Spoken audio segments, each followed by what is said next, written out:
Underground news opening, air TBA, take one.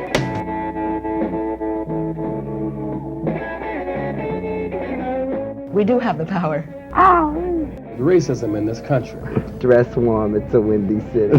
At Channel 44, I made a deal with the station manager because I'm sick of this bullshit lying news I'm reading. I said, can we tell the truth for 10 minutes a night? Will you give me 10 minutes before midnight sign off? He said, go ahead, do your show.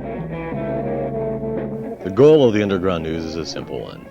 To tell the truth, at least as the way we see it, whether you want to hear it or not. They threw me at Howie for the host of this underground show. A lawyer from California who has gotten 15,000 people out of the draft. The one thing that really bonded us together was our mutual belief that the system was really fucked up, and we were going to use this forum to tell everybody. There's a Zapruder film. There's concrete proof that the fatal headshot came from the front. It was really to be a freedom of speech show, but freedom of speech and anti-war were the same thing. The same war by the American imperialist system. They're conducting a war against the American people as well. And there was no way you could tell us what to say. We would not listen to you, if you tried.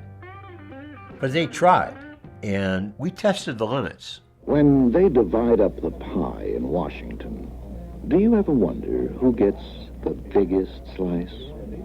There are a lot of people in this country that think that there's a dirty, immoral, and an unjustifiable war going on.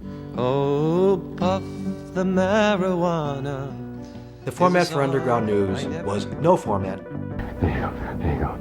Oh, I'm coming apart. My eyeballs. My eyes are coming out of my head. Stick them back in. You didn't know what you were going to see when you turned Underground on. First time on television for R. Crumb, famed underground cartoonist, and he started Zap comic books. That's right, Chuck.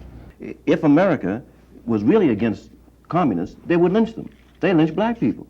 Come to me now, you know we're so alone. And the guests came through a weird buzz. They heard, here's a place where you could say anything you want. So people started to call us. Plan the wars and point the way, and we will point the gun. Jane Fonda wouldn't have come on our show to talk about Jane Fonda. She would only come on our show to talk about the war.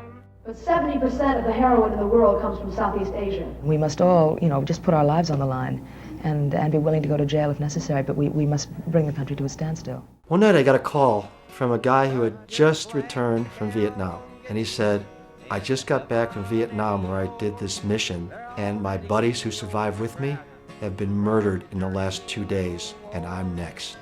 A couple of days after we interviewed him, he was found dead.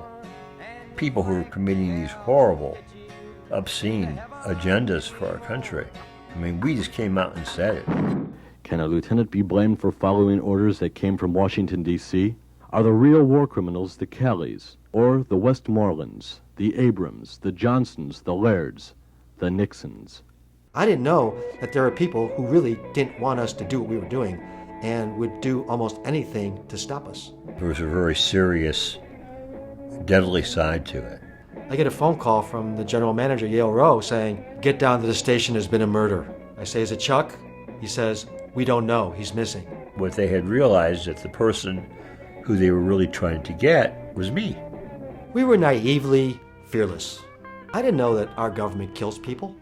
It became quite clear that we were the subject of some surveillance. There's a lot of invasion of privacy right now. And I'm not surprised now to find that we were in every spy file in the country. It went to the top, to the White House. Why would two investors pull out their money when the show had reached its highest point of success? I got to like it as she showed it me more. Before I could never go anywhere.